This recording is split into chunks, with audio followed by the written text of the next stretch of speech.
patience here. We had a little bit of a hang up with the OBS. If you haven't shared the stream, please do so. And I'll be right back. This is Space is Fake by Chief Crow and the Flat Earthworms.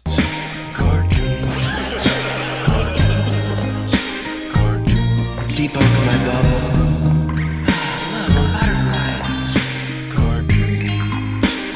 It's hard to comprehend. Space is fake. Two little bitty O-rings. Space is fake. It's not what you think, homeboy. Space is fake. It's all just start doing this. Space is fake. Research Eddie Bravo.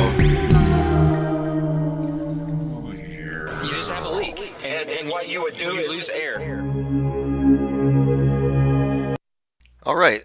Looks like there's enough of you in here to go ahead and get started. So this is a topic that we already, I think, closed the casket on, nailed it shut, and buried it.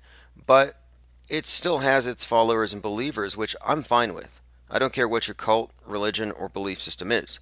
If you believe that Bigfoot rides unicorns, cool with me.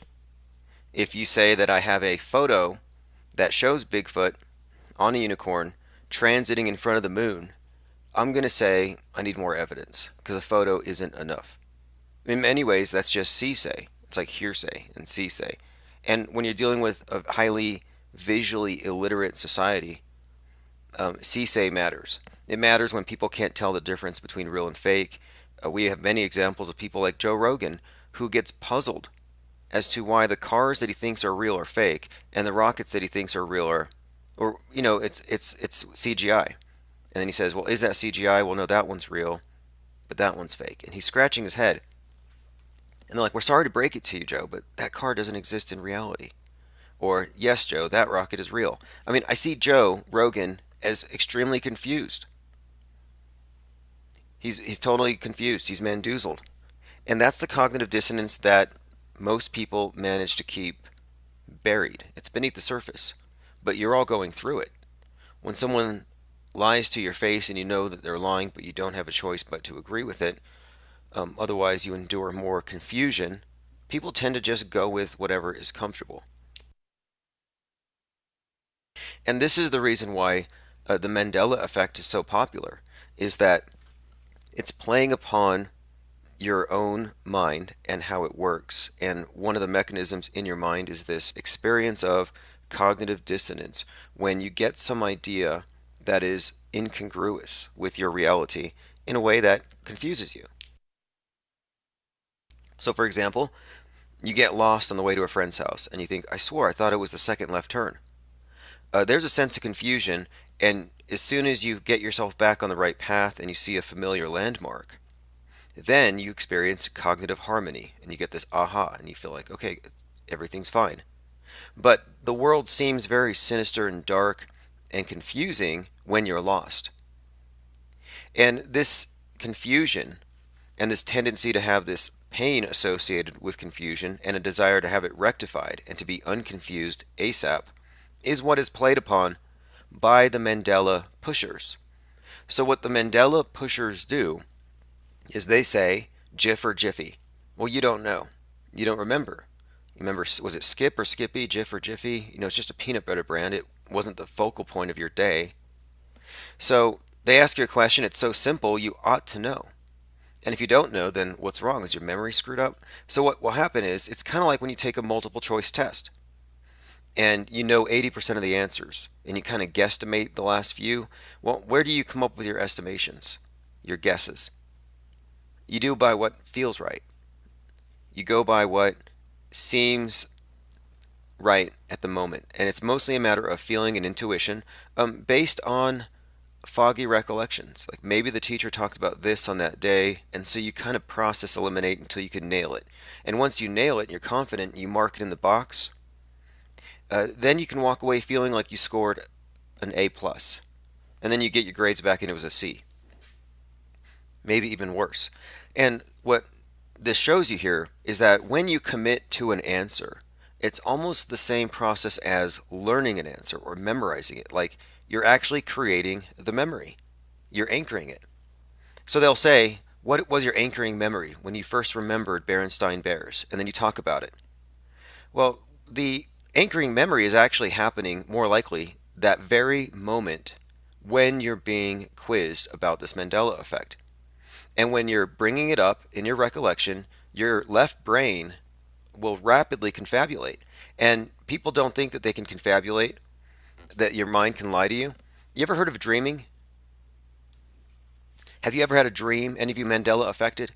Your brain can do a lot of things without you steering it, and it can be very convincing, and it can be very emotionally engaging. You ever had a nightmare? So my point is, you're engaging the same wetware when you're remembering as when you're dreaming or you're imagining. And so what they're doing is they're writing a script for you. They're creating a memory under the guise of prompting a recollection.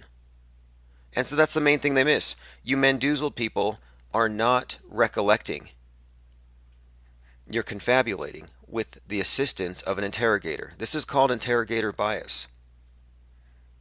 I studied this before when I took it wasn't a course, but I was a volunteer, a guinea pig for a group of students who were learning how to use the polygraph. And it was at this time that I learned about interrogation, and I was given a line to read, and then they would ascertain whether I was telling the truth. But this is one of the criticisms I have for these mass school shootings. When they're covered by the news media, I have to always ask, why are these kids talking to the press? Haven't they done their police reports yet? Haven't they been interrogated by the cops? Because you want to get a conviction, don't you? And why would you want to weaken your case for a conviction by putting all these various storylines out there that don't make sense, that seem fuzzy and confusing, and don't necessarily protect the victims? Like if you're a witness to a crime, I kind of think you shouldn't be putting your face on the news. What if Nick Cruz got free because of what some of these witnesses said? Like the one who said, like there was a blonde girl leaving Parkland who said that she was with the shooter when the shooting happened. She said this. She's like, yeah, we heard the gunshots, and I laughed at him and said, hey, Nick, I thought it would have been you if anybody was going to shoot up a school. Like she had a joke. So I'm hearing this, and I'm like, wait, that's an alibi. So hypothetically, he could be set free based on that. And then he can look at the news and say, okay, well, this is the kid that ratted on me. This is the one who built a political career based on bashing me. And these ones said they wanted me to get the electric chair. And he could go have his revenge. Moreover, if you're a minor, you wouldn't be talking to the news if your parents didn't sign a waiver. My point in bringing this up is eyewitness testimony is important. It's crucial, and it can be compromised very easily. And so what I'm suggesting here is that the Mandela affected are underestimating how malleable your recollections actually are. And they'll say, oh, I have perfect memories. But then the next moment, like, well, give out the number so that people can call in and tell us their Mandela effects. I can't remember the number. What do you mean you can't remember the phone number? It's your radio show. If you can't remember the number of your radio show, then why should I trust your recollection as to whether it was Jiffy or Jiff? Thirst for Truth says, you might be able to brainwash your listeners, but you're not fooling me, Stavely. Mandela effect is a buffet of broken memories and everybody knows. Yeah, this is where I have a problem with it, is that it is based on logical fallacies, such as arguments from everybody knows. So if you're going to say everybody knows the Mandela effect is real because of this, then I can counter with, well, everybody knows the earth is a ball because of this. And at least with the ball, you can point to a globe and you can point to photos. Whether or not you accept them to be real, they have, quote, evidence. The Mandela affected have no evidence. And as Christopher Hitchens said, and this is Hitchens' razor, that which is posited with no evidence can be dismissed with no evidence. So we can already dismiss it. Linda Curtis says the Mendoozled probably couldn't pick Ed McMahon from a lineup because he changed. Well, so I've been doing a little bit.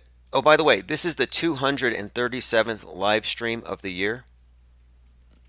237th. And this is all because of, and look, I've been censored in a way where I had people filing false copyright strikes and they shut down our channel. We're up, this is like channel 69. But at this point, it's still going because of the people who like this platform, like to call in, and like the fact that we call out the false flags as hoaxes to hide the real hoaxes, the real true fake news that they cloak behind these narratives. We don't really pull any punches when it comes to exposing these hoaxes, especially when it comes to being politically correct about it, which is how they contain it. So this is 100% listener supported. This is a collective effort. It's actually a think tank, not a community, not a cult. I mean, a cult to me is more like, I mean, the term cult has been associated with an echo chamber where nobody gets in, nobody gets out, all the info comes from one source. But no, we get our sources from everyone who's here. Everybody who's part of the think tank pitches in. They drop links, they give us our ideas, commentary, and so we've had a robust think tank, and it's been rolling for 3 years now. And it's the same core people because we stuck to the same core principle, which and we haven't deviated. So 2020, we're going to be elucidating some of these principles. I think we want to make clear, like we did after Parkland and Starman, that if you can't see through the fake news on the ground as well as you can see through the fake news in space, then you're not a truther. But for 2020, I think we can go further and we can bring logic and reason into it and say, if your arguments for your version of truth are coming from places of dogma and faith instead of logic and reason, then you're also promulgating a fallacious worldview. And that's really what we're trying to get away from: religion. Regimented false worldview. That's what for many brought them into this flat earth topic. They find out that everything you know about the world is a lie. Well, Orwell talked about this, about the oligarchs, how they're heavily invested in imposing a false worldview of the people they control. And why wouldn't they? If they can convince you that there's an imminent nuke attack, they can get you on your knees, under your desk. If they can convince you that there's a terror attack or a school shooter attack, you'll give up all kinds of liberties for your security. They know it. It works. Climate change is advancing all of the goals that were supposed to be achieved with the 9/11 attack. They're actually advancing a police state and a propertyless slave state for you on the basis of saving the planet. The Pentagon considers climate change to be a national security risk. And they act like they're ignorant about the fact that the climate change hoax is pseudoscience being used to advance statism or communism, whatever you want to call it. They act like they're oblivious to it. It's sort of like the NRA acts like they're oblivious to the PSYOPs and that it's all about the gun grabs, but we got to make principled arguments for self-defense. No, if the NRA wasn't controlled opposition to the Second Amendment, they would have called out the one in Connecticut. They would have called out the ones at these movie theaters, the mall shootings. The NRA wouldn't let these PSYOPs get passed off as real. You think the NRA is unaware?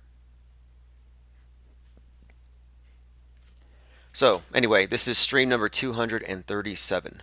It might even be more than that. This is just the ones that they tracked on that particular app. I haven't always been live on all of my live streams. Sometimes we just go in Discord.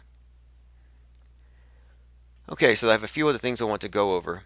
So let me just start with this. So last night I was watching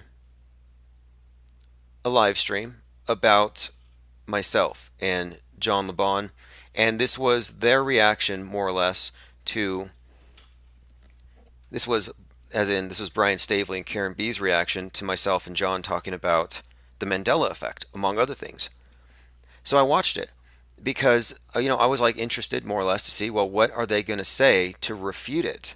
Because I'm waiting for a refutation using logic and reason, and all we get are ad hominem attacks. It's like these are the same people who are like tired of being called flat tards or Bigfoot boofers because of their beliefs. And yet, if you don't believe in the Mandela effect, they call you all sorts of names if they don't threaten you outright. Raise your hand if Brian or Karen have threatened your life. Okay, I see Zoom Truth there. Oh, they threatened to cut you up. Okay, and her friends hacked your computer. Yeah, I'm raising my hand because, well, I don't know. I'm kind of confused, and I think Brian's conflicted, and we'll get into this. Because yes, he is making violent threats towards me. Brian says if he sees me in person, he's going to f me up. So I'm like, well, just because I don't believe that Ed McMahon used to hand out checks, it's like the adult equivalent of Santa Claus. He's not going to come bring you checks no matter how hard you believe in the Mandela effect.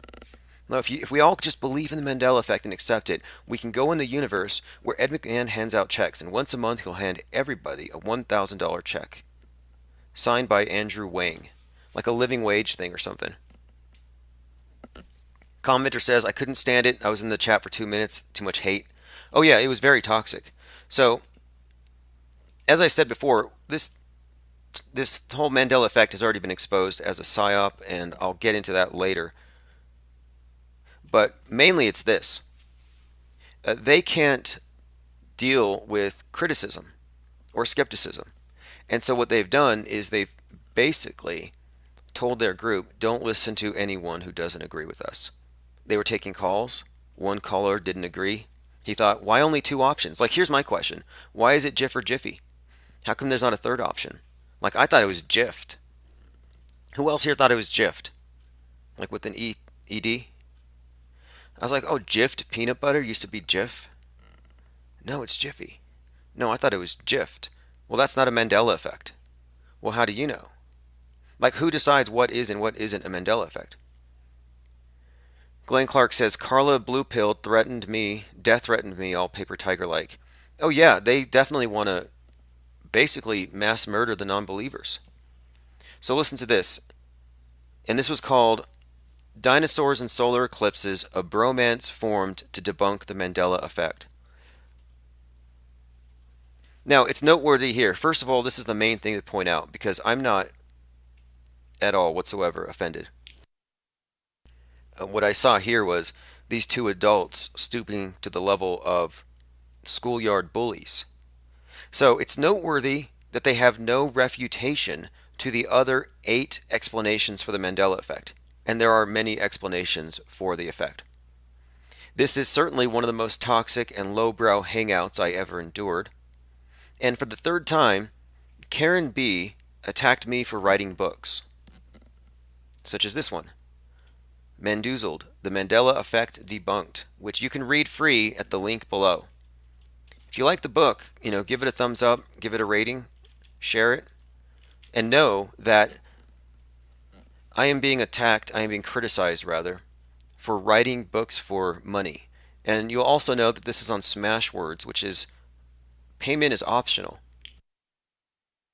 You can read it free.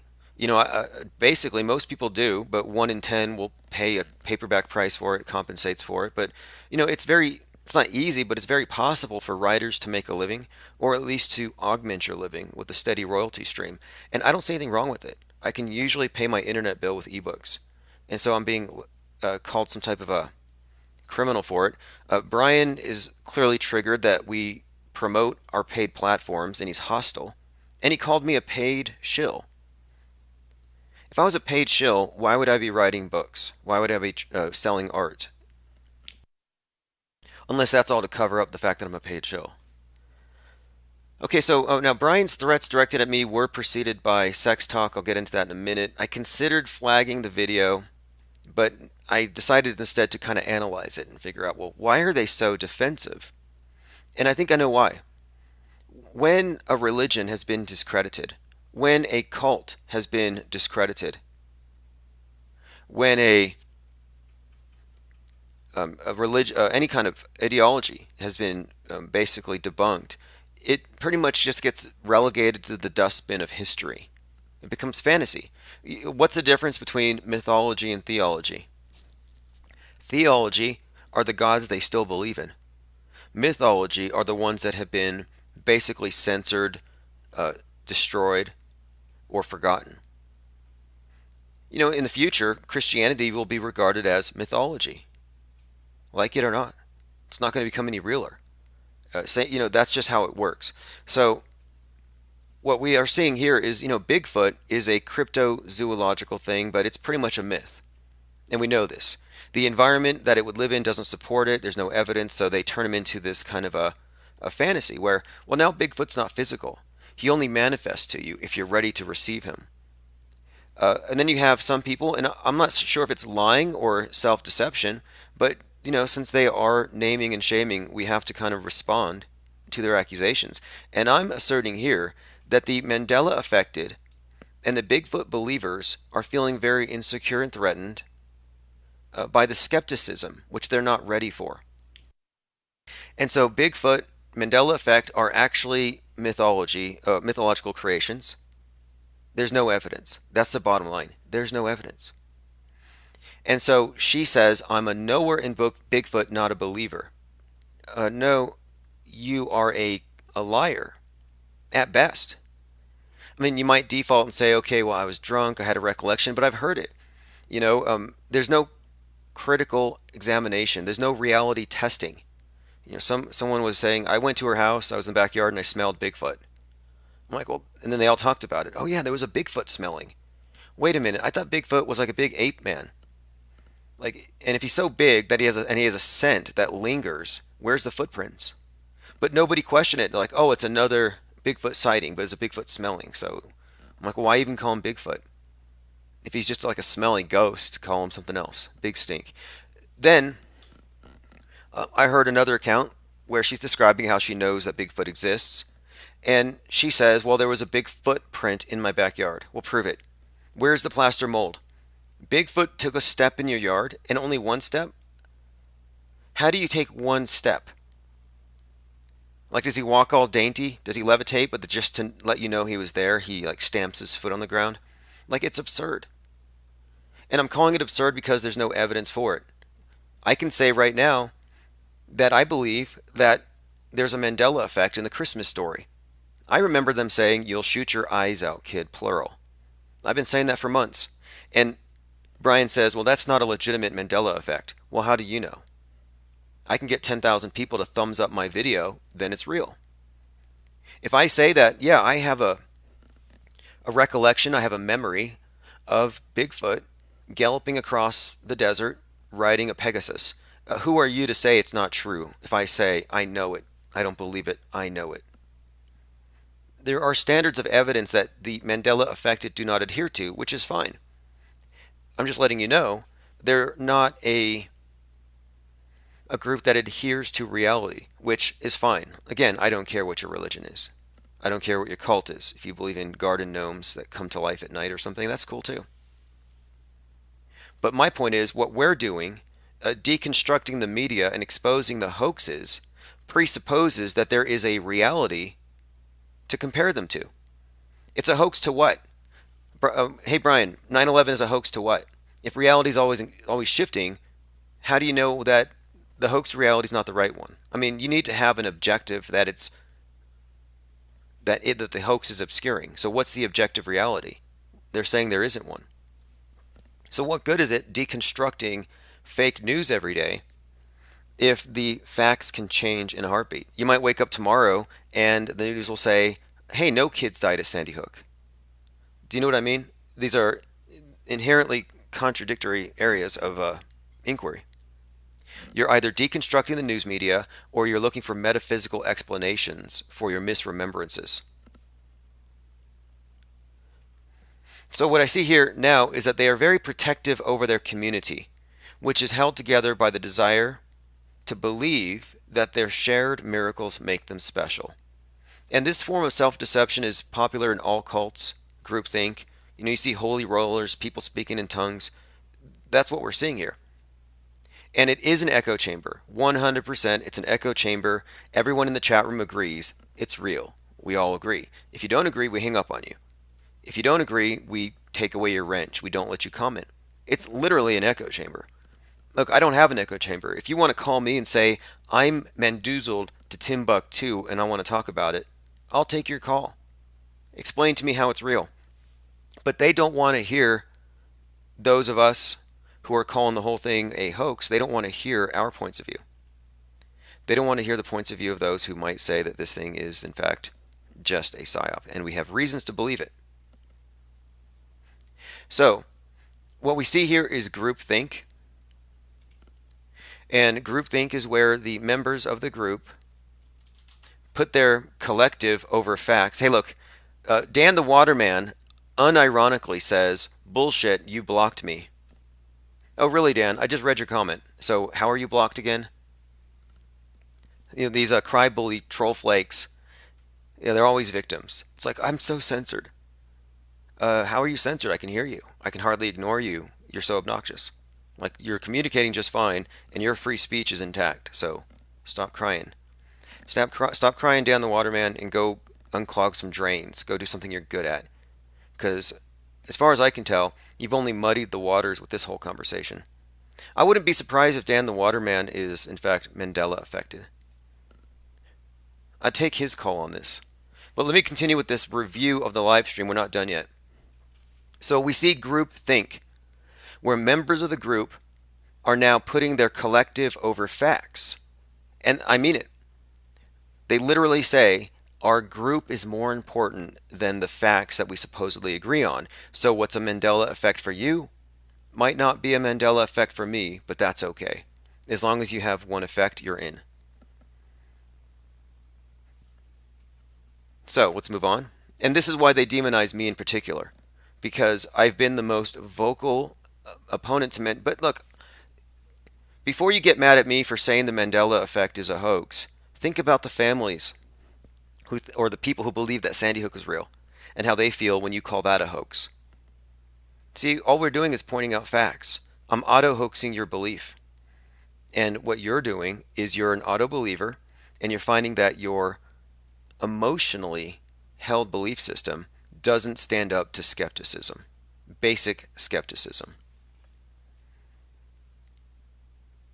So clearly they're miffed because now we've debunked it, and it's just another one of these side notes in history. There's not going to be another generation of Mandela affected. I mean, how would that work? Maybe you have a conference, a few of you,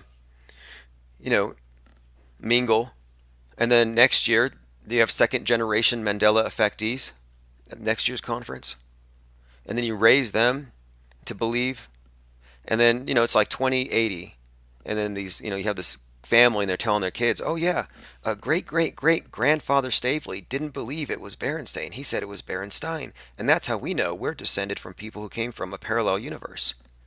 Like, is it going to be passed on? I don't think so. And I have a lot of ideas now about this thing, now that I've been looking closely at it, as to how even the character of Nelson Mandela himself is, in a way, almost Christ-like. And what I mean is, he was dead. Okay, so he was a dead guy. Everybody thought he was dead. He was in a jail. He died in jail. A sealed tomb, right? Kind of like Jesus. Oh, he was dead. We sealed the tomb. But then he comes back. It's like, how did he get out of jail? Wait, he's alive again. Oh yeah, he's always been alive. You see how that works? So I kind of think in a way we're dealing with a Christ-like proxy here.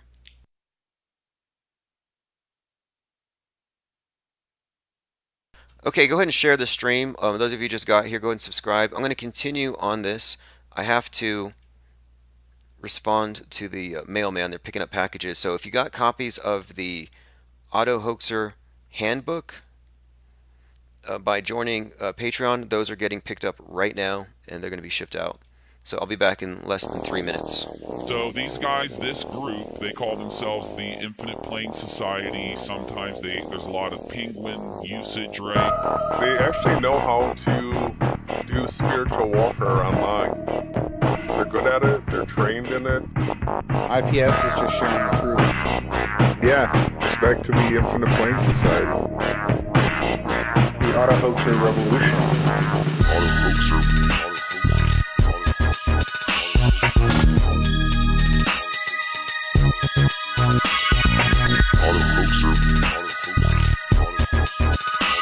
The Auto Hoaxer Revolution. Auto Hoaxer.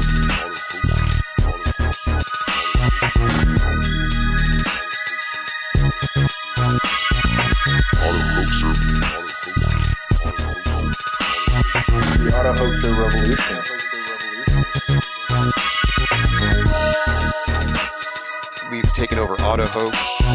The term auto-hoaxer was meant to attack people who jump to conclusions too fast. Until we realized that, no, actually, we were right the whole time to do it this way.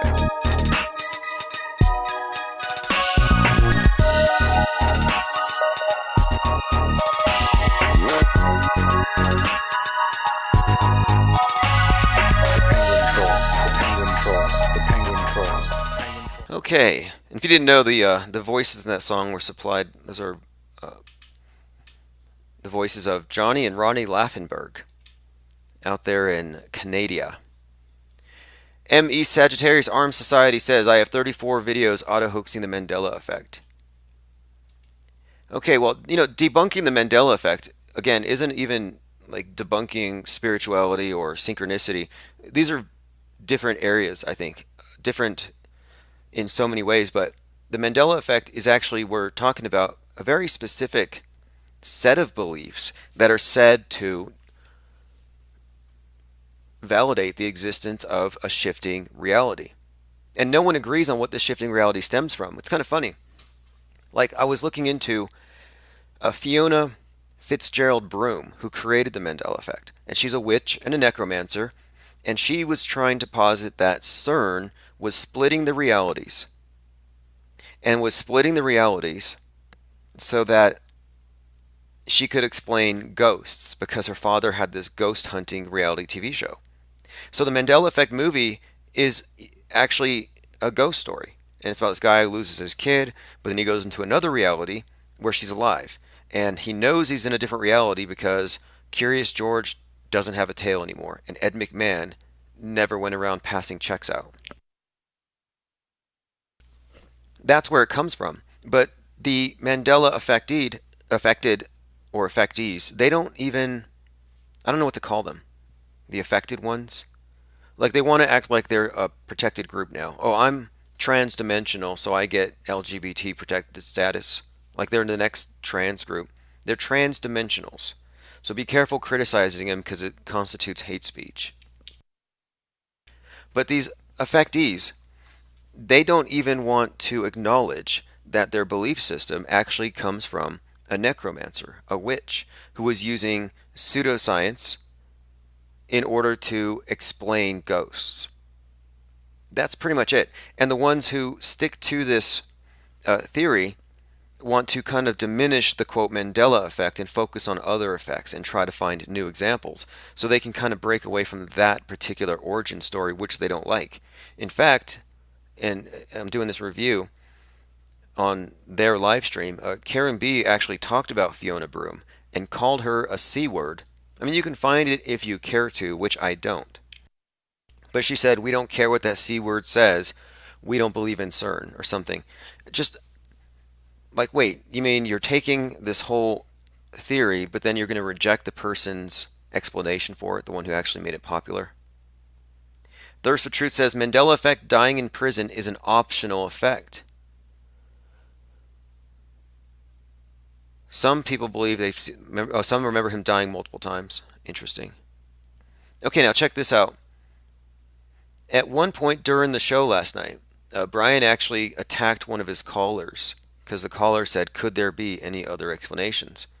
But here's where they started referring to me, and here's their refutation of this. Their refutation of my explanation for what the Mandela effect is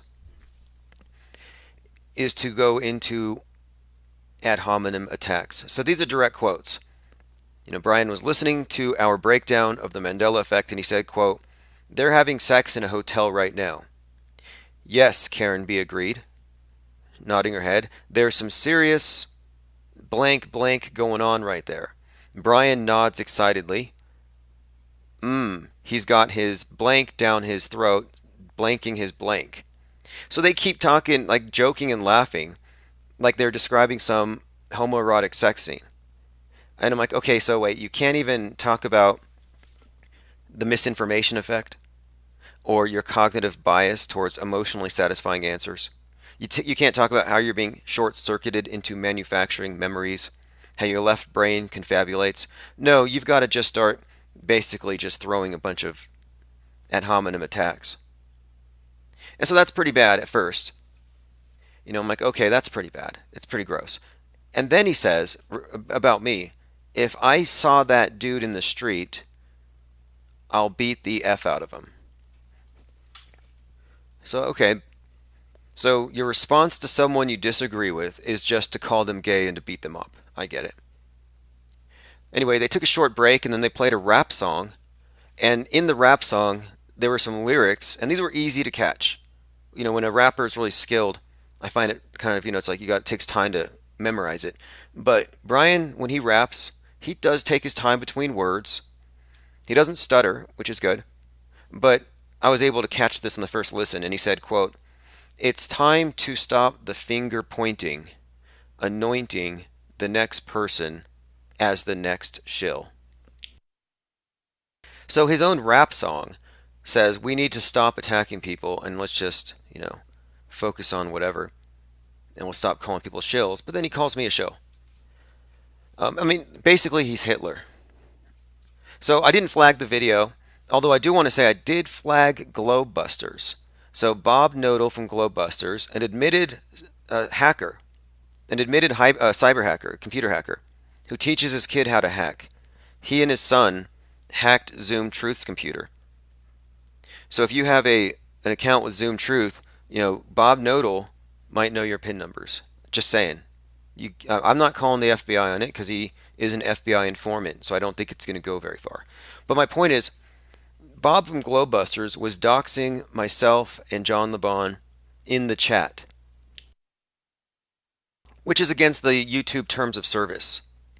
Now, why would Bob Knodel dox me or dox this other guy in the chat? Well, think about it. You've got 150 people hanging out, hating on a couple of people. You're like, okay, now let's put some names out here so they can trace them, so they can do addresses. Let's see if there's any psycho elements who might take it to the next level. So to me, this was more or less a lynch mob. And Bob is the grand dragon of this particular lynch mob. I guarantee it. He's using Brian Stavely as a proxy in order to make these attacks. And I just like, Bob, if you're going to dox me, I'm just going to continue to report the truth that you're an admitted computer hacker who hacked Zoom Truth, and you admitted to me that you're an FBI informant. I don't know why that doesn't bother people. I tell them all the time, hey, Globebusters fakes ISS transits. Like, how much more do you need to know that they work for the beast, that they work for NASA? I mean, come on. I was like, Globebusters, like, is there anybody on Globebusters that doesn't have a mugshot or isn't connected to the feds? Is there anybody a part of the Flat Earth Conference scene who isn't a Fed or a PED? Anyway, let me continue. Because look, I really don't care what the Mandela affected think. I'm not even sure, like, I don't care what they think, I don't care what they believe, but I'm not even sure if they do think. I think they're just completely irrational at this point. So here's an example. This is from Pyridoxine Oxide, who says, have you guys noticed that the doors at Walmart are backwards and they open incorrectly now? It's a giant pain in the ass. So what is that? Woke or derp? This guy says, I'm in a shifting reality and the Walmart doors have shifted. Like, does this even make any sense? There's no evidence. It's just basically hearsay. It's like saying, I saw lights in the sky. I was abducted. I met an angel. I saw a gnome. These are all just stories and they all agree. So, to me, it's case closed. It's a psyop. You can read the book Mandoozled, and I'll go over it shortly here, for free. And I'll put the link here. Even Karen B can read it for free. Assuming she can read. And one more thing about that. I think Karen B is lying. I don't think she's Mandela affected. She's lying not just about Bigfoot, but I think that Karen B is faking Mandela-gasms for Brian's benefit. Maybe they're paying her to do it. Maybe she just feels sorry for him. But I don't think she's actually affected. I don't believe it. Anyway, this was my review of a bromance formed to debunk the Mandela effect. Now let me go ahead and give you a preview of the book Mendoozled, because really it's not about them. It's not about the believers. It's about what it actually is. So what can be asserted without evidence can be dismissed without evidence. This is Hitchens' razor. They don't have any evidence. Dismiss it. Basic logic. The miracle effect is what I've decided to call it. A miracle is an extraordinary and astonishing happening attributed to the presence and action of an ultimate or divine power. So people believe it's true because they choose to believe in miracles. It's an escape from the objective reality over which we are ostensibly powerless. So miracles make us players in a bigger cosmic game. Now they're woke, we're not. They're a minority, they're the underdogs, they're the matrix breakers. Miracles are validating, comforting, life-changing. And those who experience the Mandela effect believe they've seen through the matrix. And this is analogous to the way that Christians who have miracles, like they're praying and a Bible falls on the floor or something, it's like, oh, that's a direct intercession of the Holy Spirit. Now I can see through Satan's world of lies. Same program, just different dressing, different window dressing, different template. It's like, look, they have these events you don't have an explanation for because they appear to be supernatural, keyword being appear. And if you're not able to come to the right conclusion, or you go to the easy conclusion that it was a miracle, you will most likely be ignored because most people haven't experienced the same miracle. But what makes the Mandela effect more effective is that you can just go online and it's instant validation, instant echo chamber. And miracles have always been associated with religions as claims to their authenticity. And so a miracle being performed in front of witnesses can then, from there, spawn a cult of believers. How many people actually saw Neil Armstrong on the moon? How many people actually saw Jesus walking on water? So you have the social and cognitive reinforcements. You create these aggregate of believers. And the bigger the number of believers, the more belligerent they become. They become more confident. At that point, they can just run roughshod over reality, like religious nutcases do all the time. And that's what they're doing philosophically.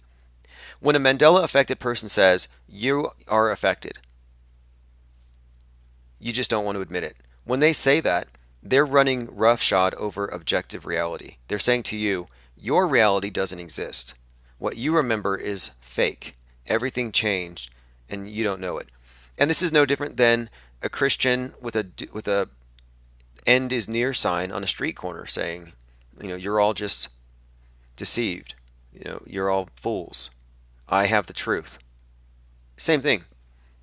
So what causes the Mandela effect? And this is the next part in the book, Mendoozled. It's caused by faulty eyewitness testimony influenced by the suggestions of the person who is pointing out the supposed discrepancy. And that would be your interrogator. It's not a paradigm-shattering revelation. It only appears that way to those who are affected.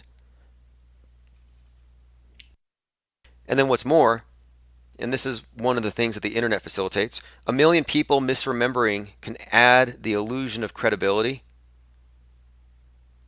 It only takes a fraction of the population to misremember it for a viral video to get a great show of support. So it looks like a lot of people, are thumbing it up. A lot of people are in agreement with it. And they also mistake consensus agreement for truth. The Innocence Project determined that 75% of DNA exoneration cases had occurred due to inaccurate eyewitness testimony. So if you want to believe in infallible eyewitness testimony, you better hope you're never falsely accused of a crime. The presumption of innocence, that whole principle is there because you got to have proof. And this is because it's well known, it's well established that eyewitness testimony is far from reliable. Now, we also have here is the effect of the interrogator who may or may not be doing this stuff purposefully. Some of them don't consciously know that they're using a subtle form of psychological abuse. Yes, Brian Staveley is psychologically abusing you when he tells you it's this or that, or you fall in this category of NPC/zombie. It's this or that, or you're a suppressive person. It's this or that, or you're an infidel. You see, it polarizes you, where now, by not becoming a part of their cult of believers, you're lower than them. And that's psychological abuse. Narcissists do this to put you lower so they can control you. And cults are usually, if they're destructive cults, they're usually pretty much just a narcissistic superorganism. And it's impervious to reality. So when somebody says to you, "Are you sure you know that? Are you sure you don't remember? Try harder." Or try another one and another one. What they're doing when they're running a list of Mandela effects is they're chipping at your confidence in your own perceptions, hoping they can find one spot where you have doubt, and then they can rush in there. So interrogator bias works like this. If I say, hey Bob, have you noticed anything strange about your peanut butter lately?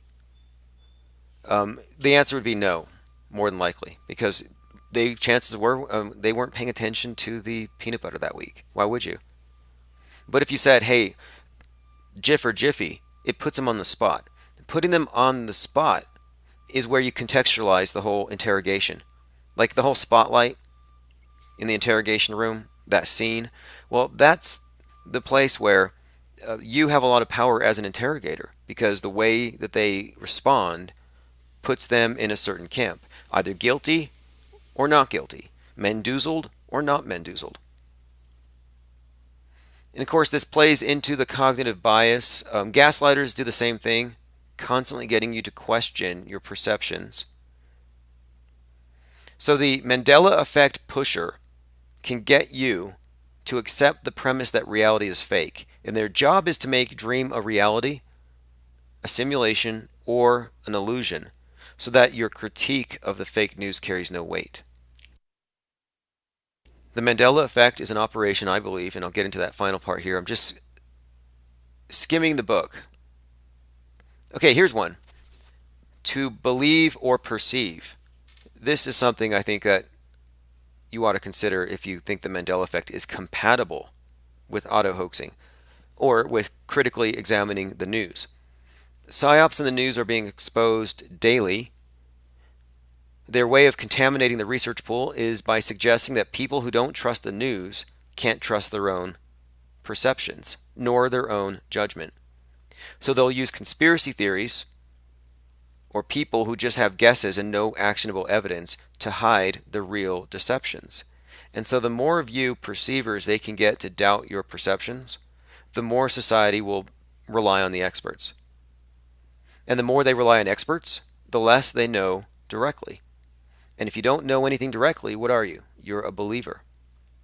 So I think the Mandela effect is a sabotage operation against truthers. And this ties into everything that we see in the news today. President Trump has recently said that people with mental illness, which is defined as conspiracy theorists, need to be involuntarily confined, if necessary, to stop the next mall shooting or Walmart shooting. So the Mandela effect is an attack on objective reality. If nothing is objective, there is no truth. And here's a statement. This is from the Assassin's Creed, Hassan Sabah. Nothing is real. Everything is permitted. Now, you'll find that statement all over some of the occult literature. Nothing is real. Everything is permitted. If nothing is objective, there is no truth. Can you be a truther if you don't believe that there is an objective truth? No, you're a relativist. And this is what they want. Look, are you on a flat, stationary plane with objective good and objective evil with up and down? Or are you on a ball of mass falling, never in the same place, spinning, moving collectively with other falling bodies into nowhere, into certain doom? You know, is there an up or down, or is it all relative to where you are? Depends on what body of mass you're on. What if you're just in free floating space? Is there up and down? No, it's all relative. So is morality. Like, this is part of this programming. Everything's relative, morality is relative, up and down is relative. Nothing is objective, there is no truth. So a Mandela affected person is not in a position to take the media to task for making extraordinary statements. You want to tell me dinosaurs are fake? Then that's fine because I know they're fake and I can explain why I think they're fake. But if I'm going to say, hey, I think that the whole, dinosaur explanation for these supposed findings is full of holes, someone can say, well, you also think that your street names have changed. And every time you lose your keys, you blame it on shifting realities. So if you don't know what reality is day to day, and you don't believe in an objective reality, then who are you to criticize what may or may not have happened, with these early digs? Linda Curtis says Christians are also told to believe their senses are wrong. They have to have Jesus tell them how to believe. Yeah, that's mediation, and churches do it too. The original mainstream media are the religions. And Jesus telling you how to believe is just as bad as Barney the dinosaur telling you how to believe. It's a proxy. They put him in entertainment, they put him in media to govern from below. Theater is a huge part of how they govern you these days. And the whole religious psychodrama isn't holy, it's entertainment.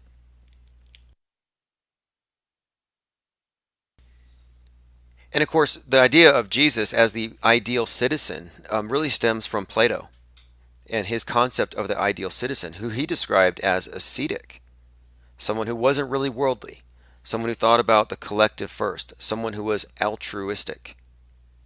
So the Jesus is actually based on a template of the perfect citizen.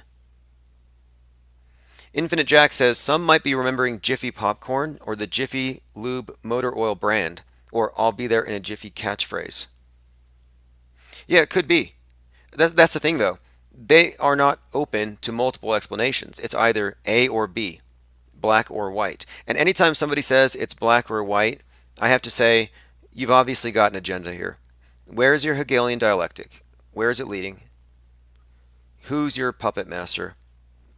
Because in truth, if reality was shifting, there could be multiple different versions of it. Like Jift. Jiffy, Jift. Okay, so a Mandela affected person, again, they are discredited as a perceiver.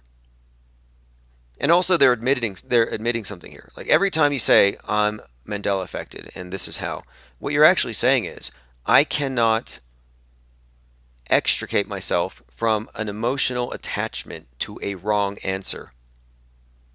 And have you ever dealt with religious people who, when they debate with the atheists, they tend to retreat into very emotional arguments, emotional appeals. Oh, you'll never get it because you're just wicked, or you're just in denial of God because you don't want to be held accountable for your sins, or you're just a sodomite. It always becomes ad hominem. And what that live stream last night revealed about them is that, yeah, they're at the point where they really can do nothing more than attack the non-believer, which works. If you look at the history of religion, it actually works.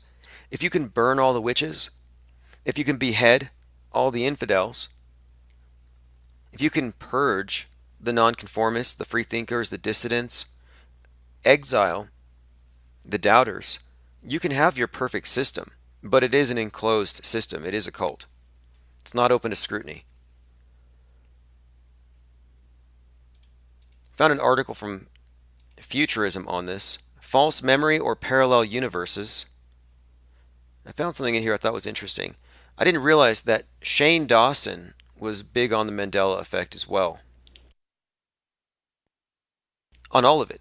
Shane Dawson is very affected. I wonder if Logan Paul is very affected. You know, the same guy that edits Logan Paul's videos does Shane Dawson's. Like, what are the odds that they're not both misinformation agents pushing misinformation because it's a way to make atheistic people in a secular society more religious? Look, Mandela brought you to God. I have a direct quote I have a lot of direct quotes. One of them was, "You're affected. Welcome to the spiritual awakening, baby." That's a direct quote. So they see this as a spiritual awakening. And it may be, it depends on how you define spiritual. I mean, if you think spiritual is the same thing as letting go of rationality and logic and replacing it with dogma and faith, then sure. Is it a good thing? So this is, I was talking a minute ago about how if you guys want to purify your world, you just have to start hanging the non-believers. And here's Brian Stavely. He found a penguin. I don't know where he is, but they have a zoo with penguins, obviously, and he killed a penguin, and he hanged it in his shed. And then he took a picture of it. He said, the more and more these guys try and talk about Mandela, the more they hang themselves. So he goes on to say, they can get 100 researchers to team up on me and try to debunk the Mandela effect. You will all get clowned and exposed. Keep trying, it's a joke. More and more will see through you. You guys are 5 years behind as usual. Okay, well, Mandela, I'm saying, is a very Christ-like figure. You know, he really is the reason for this awakening. And like Jesus, everybody thought he was in a sealed tomb. Everybody thought he was dead, and he magically got out.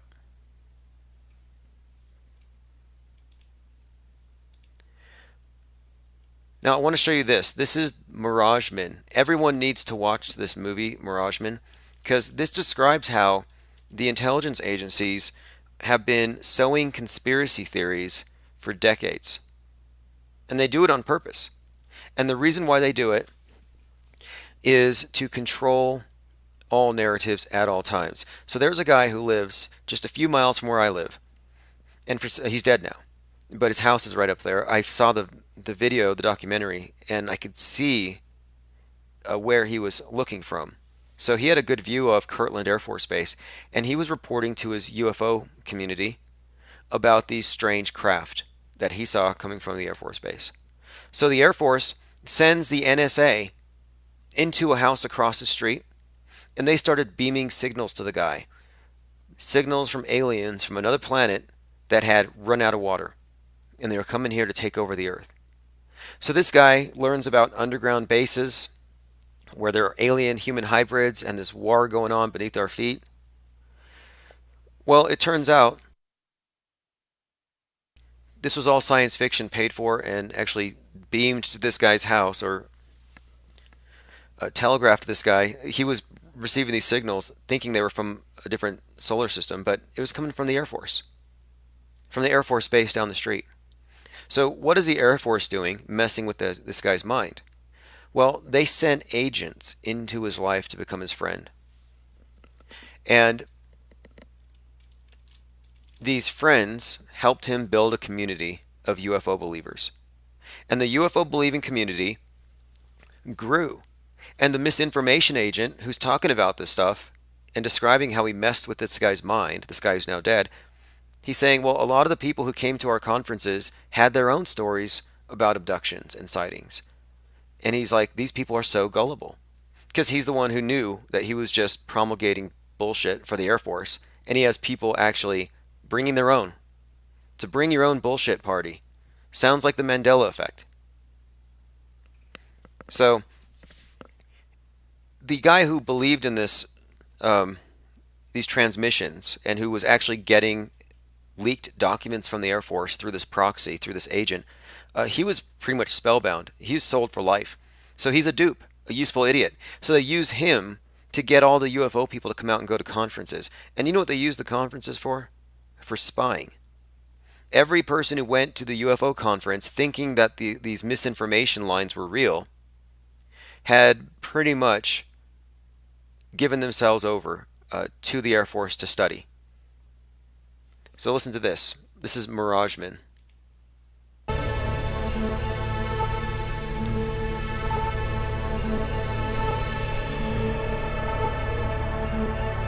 This is a true story about UFOs and a government who denied their existence but wanted people to believe in them.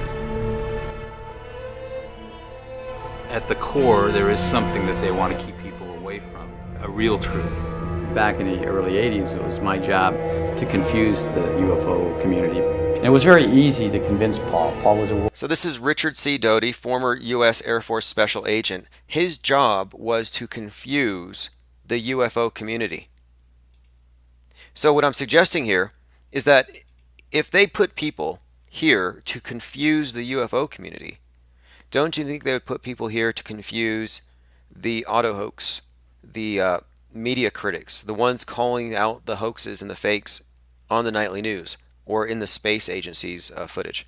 Those of us who are questioning not just the moon landing but the space station, what better way to poison the well than to have these agents come in? Like, I mean, are we looking at Mark Sargent, Air Force Special Agent, or is it just some regular guy? I don't know. But after watching this documentary and knowing what I know about some of these people, it just wouldn't surprise me. I mean, we do know for a fact that Globebusters, they're involved in computer hacking, and the guy told me he's an FBI informant, and they fake ISS transits. So if that doesn't sound like intelligence to you, I don't know what would. Anyway, listen to this again. Use the UFO community. And it was very easy to convince Paul. Paul was a World War II veteran. He's very patriotic. He always flew his flag. Those type of people you can convince that, listen, you can't tell anybody else about this because this, you're getting in the wrong hands. So this is how they nullified him too. You can't talk about this to anybody else. Can't let the info get into the wrong hands. So they create a cult. It's called Mirage Men. And one other point, these are state-sanctioned COINTELPRO operations. And if this is like 20 or 30 years ago, they're putting some guy through hell. He ends up in a mental home. But they basically, the NSA bought a house across from his street and set up base. So look at this. This is from Scientific American. How disinformation hacks your brain. The digital age has heightened our vulnerability to falsehood. Recognizing such weaknesses will help you guard against them. So one thing I think that they're doing here with the Mendoza effect is they're trying to say, hey, look, these people are Mendozled, and that's because we haven't done a good enough job censoring the internet. They're going to look at this as some type of mass poisoning, like toxic information, bad virility. These are their terms. And even the idea of memes and this analogy between memes and genes, this was planned decades ago to roll out for this, so they could start to make the case that certain types of information were indeed toxic and poisonous. Shizzle says Mark Sargent has no proof to his claims. Oh, you mean about the dome? No, he doesn't. None of them do. There's no proof for a dome. There's no proof for a Mandela effect. There's no proof for saviors walking on water. Unless you know that it's all allegory, of course. So check this out.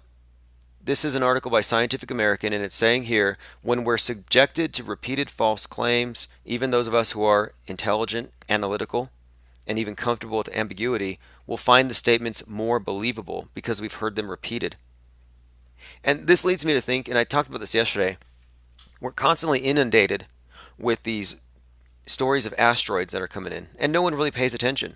The intelligent, analytical people, they don't really care.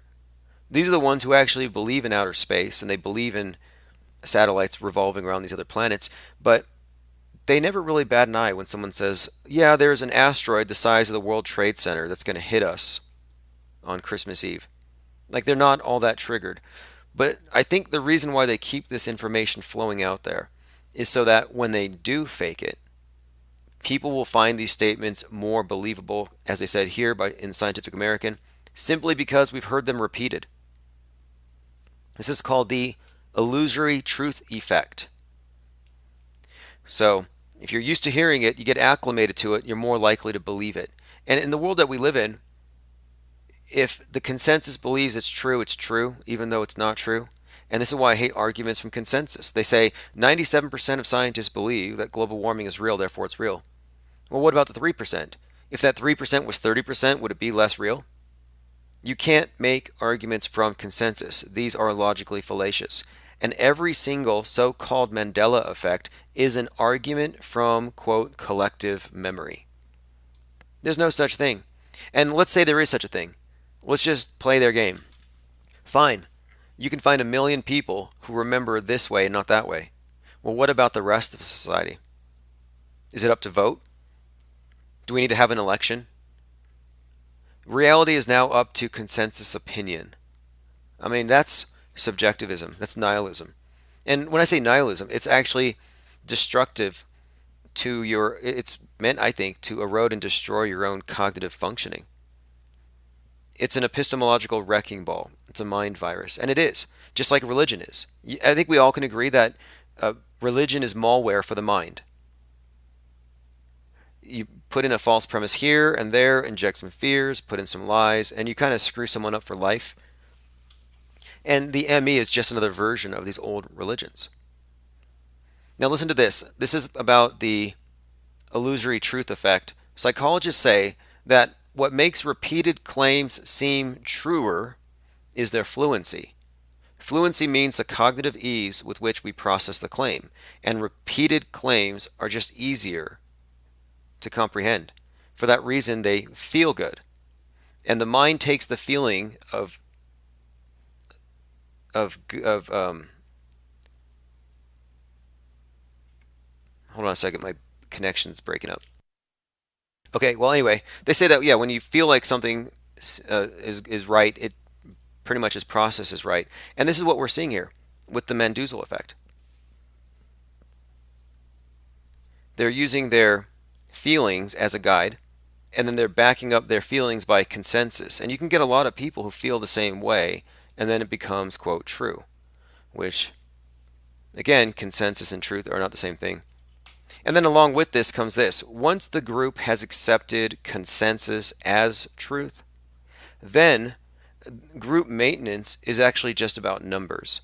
And so it doesn't matter if 90% of the people in your club were born after Ed McMahon stopped passing out checks. It doesn't matter because it's all about numbers. I'm going to give the link out one more time. Commenter says the Mandelas were putting burning tires on opponents' necks. Do you have any pictures of that? I heard about that. Weren't they called some type of an execution? I think they called these necklacing. Like they turned it into a... Let me see. So we're talking about Nelson Mandela. Oh yeah, necklacing. Yeah, this is it. Okay, so this is an execution style. It says it was used by... Wow, this is bad. The black community to punish members who were perceived as collaborating with the apartheid government.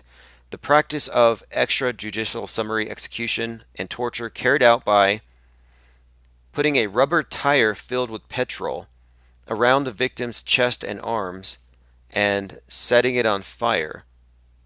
Okay, so it's like burning you at the stake.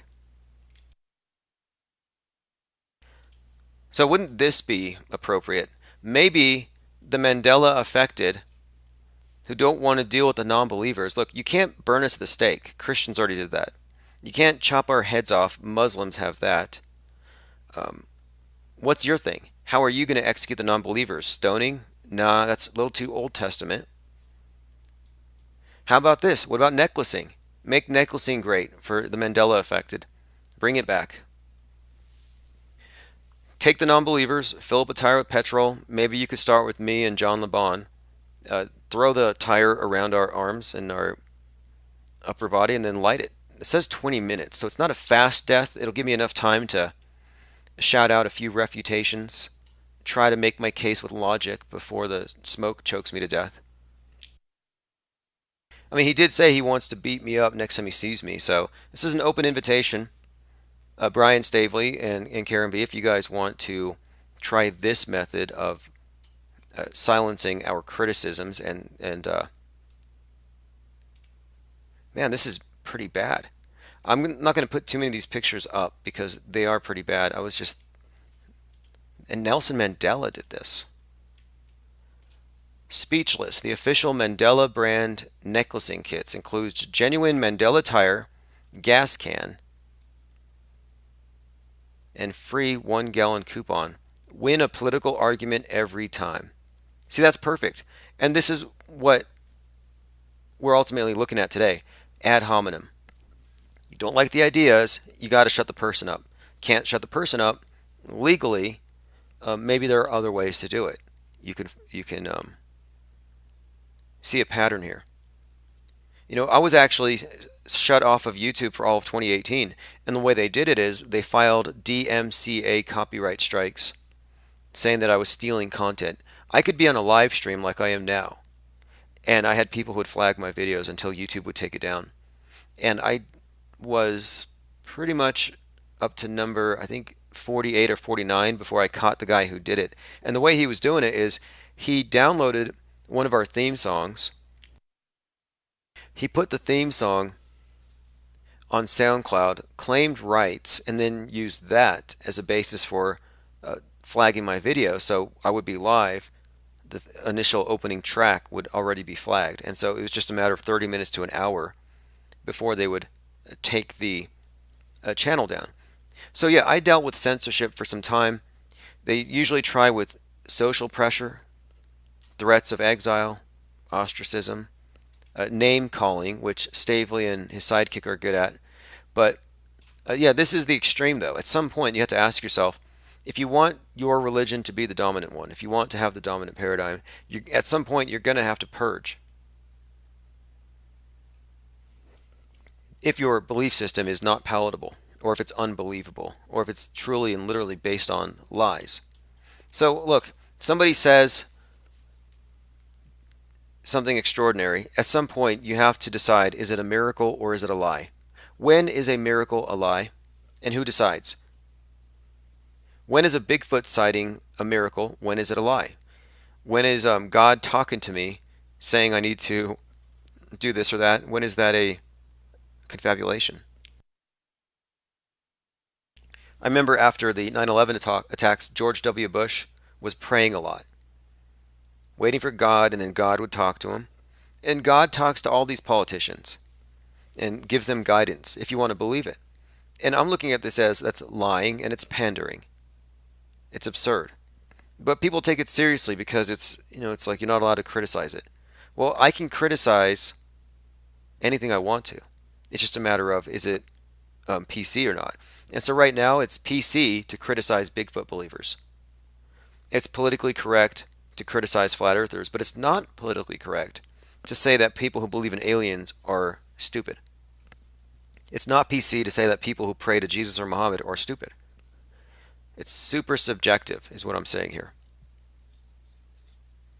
And in all cases, what they're ultimately doing is saying, we cannot argue with them, so we resort to name calling.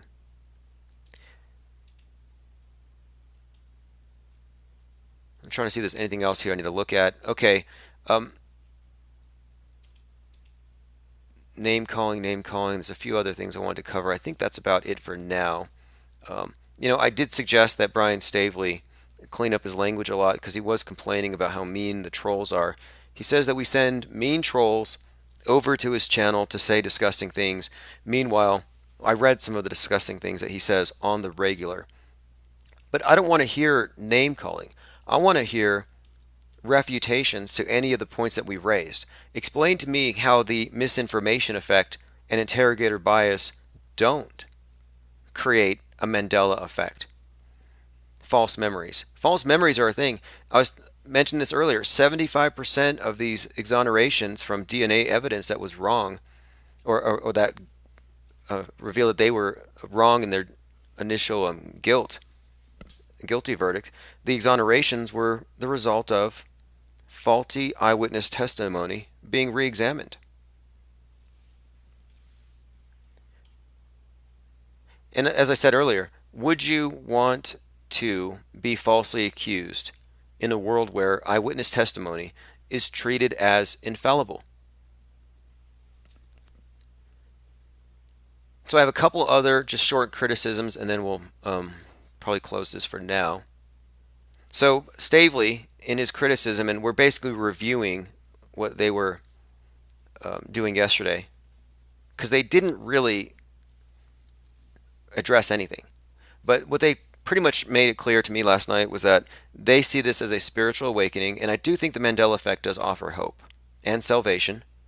They are actually transforming, much like if you are raptured and you get a spiritualized body. The Mandela effect do believe that their organs are shifting around, that their skulls are changing. So it does offer transhumanism, salvation, possible immortality, conquering the matrix. It definitely does have all these things going for it. And there's very few reasons for someone to leave a group or a cult when it offers community and status. Community and status. And to join the cult, all you have to do is believe what everybody else believes. It's a very low standard.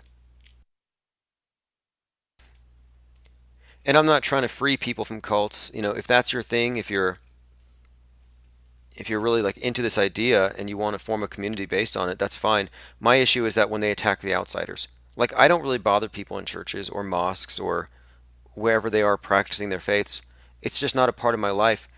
So when I see people who are making the Mandela effect more about attacking the unaffected or the denialists, I'm like, you guys are just as bad as the climate change fearmongers, where instead of fixing the weather and greening your own life, you're attacking everybody else.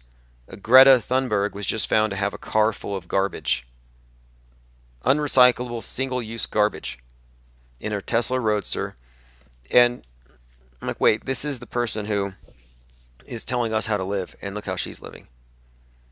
Jay Tasty says, anatomy changes. Oh, you didn't know? Yeah, they believe that the heart has moved, that we've grown some more ribs, kidneys have moved, skull has changed, and we're more flexible than before. Oh yeah, the intestines now are higher up. So what I think what we're actually seeing here is people who have an elementary grasp of things, certain subjects they never really paid a lot of attention to, are now looking at it as it's in its more like complete form. Like, so for example, you might have memorized what the world looked like from graphics in school, your textbooks, coloring books. That's when you really have your anchor memories. But then when you actually take a look at a globe, you're like, well, South America isn't exactly directly south of North America. It's a little off to the side. Like, there's a lot more nuance, and that's what defines elementary. Elementary doesn't have the nuance. So they confront a more nuanced reality as adults. And doing so, they're baffled because none of what they remember aligns with what they're seeing. So instead of recognizing, okay, well, I was ignorant, now I'm not. I was wrong about reality, now I can learn what it is. Instead, they say, I was right from the beginning. I was right and the world is wrong. And that argument too, I'm right, the world is wrong, that comes from a place, I think, of extreme narcissism, solipsism, and subjectivism. And armies of believers are dangerous. Take a look at this. This is from last January when Jussie Smollett was fake lynched and it was treated as real for the first day. So this is Reverend Al Sharpton. The hate attack on my friend and brother Jussie Smollett is despicable and outrageous.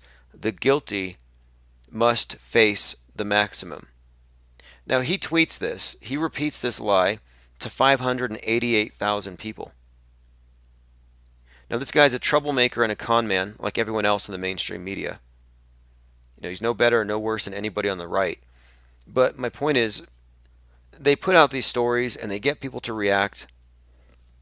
It confirms what they already believe. Everyone nods their head. Yep, America's racist. People get lynched. And it's all confirmation bias. And then you bring out the facts and they censor you. On the day of Jussie Smollett's fake lynching, I called it a hoax. But I didn't call it a hoax live because I knew YouTube would have censored me. And at that time, I was protecting a monetized channel, which, went down after that. But isn't it interesting how if you accurately describe reality, you can be banned? If you describe objective reality as it is, it's now a hate speech. It reminds me of Orwell with his statement on truth sounds like hate to those who hate the truth. And the Mandela affected are basically saying that we're hateful, that there's something wrong with us. So here's one more thing, and this is just part of my criticism of the Mandela effect. This is a short piece from 60 Minutes where a psychologist is showing how if you present somebody with an image of Bugs Bunny at Disneyland and then 10 minutes later ask them, who did you meet at Disneyland? They will add Bugs Bunny to their list. And then if you press them and you say, was Bugs Bunny taller than Mickey or shorter than Mickey, they will come up with answers. Listen to this. Bugs Bunny. We will get lots of people to tell us they remember meeting Bugs. And then when they get pressed for details, they'll say they shook his hand, they'll say they touched his tail, they'll say he was eating, one said he was eating a carrot, one said, a few said he said... So it becomes real. It becomes real. It becomes real. That's the key point. When you have a suggestion, that is, when the interrogator bias plants a suggestion, and then you're asked a question about an event and you recollect it, you can actually build new memories and augment the old ones. One said he was eating a carrot, one said, a few said he said... So it becomes real. It becomes real. They embellish it with detail, and it looks every bit like a real memory. Yeah. Even though it couldn't have happened. Even though it could not have happened. Now, this is one more thing I want to show you. Here's why it matters. We're deconstructing the false paradigm and the media and how it actually works. So we can look at facts like this. And this is how it's so different. The Mandela affected do not have any facts.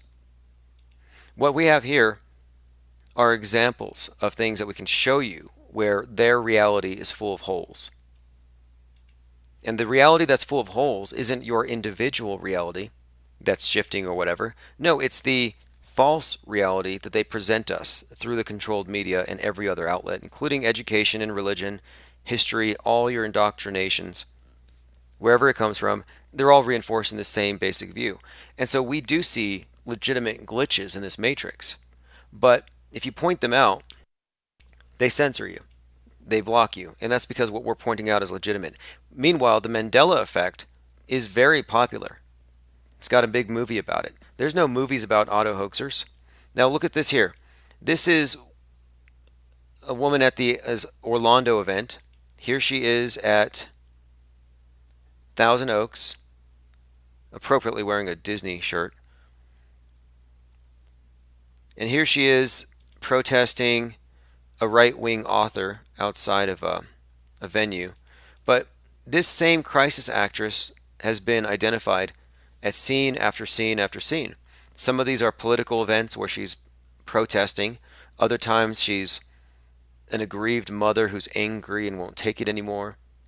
She plays the same basic character.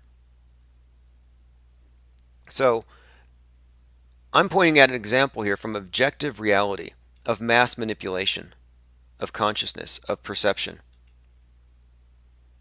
of theater being used in the nightly news to convince people that the world is a certain thing or a certain way when it's not. So if you've been following this channel or any other channel on auto hoaxing, you know who this person is. You've seen her. You've laughed at her performances because she's terrible. I mean, Keeping Up with the Crisis Actors is something we've had on for 2 years now. And these actresses and actors are terrible. They're not cut for Hollywood, so they get a job with the government, the Government Actors Guild. The gags is what we call them. So this gag here is busted. And this reveals just the architecture of the deception. But if I call this out, and I'm also Manduzled, my call out means nothing. My call out means nothing. What does it mean if I say the news is fake, if I also say reality is fake? Here's the thing, and this is the bottom line. Reality is real, and the news is fake. The Mandela affected are contending that reality is fake. And you know what? There's a difference between objective reality, your subjective experience, and the one that we're told is objective when it's not. And that's what we're fine-tuning here. Okay, so I'm going to be back later on today to take calls. I have a few things I have to get done. I'm going to play Troll Flakes again just because there are so many of them. This is One-Eyed Jack and the Shells.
to stay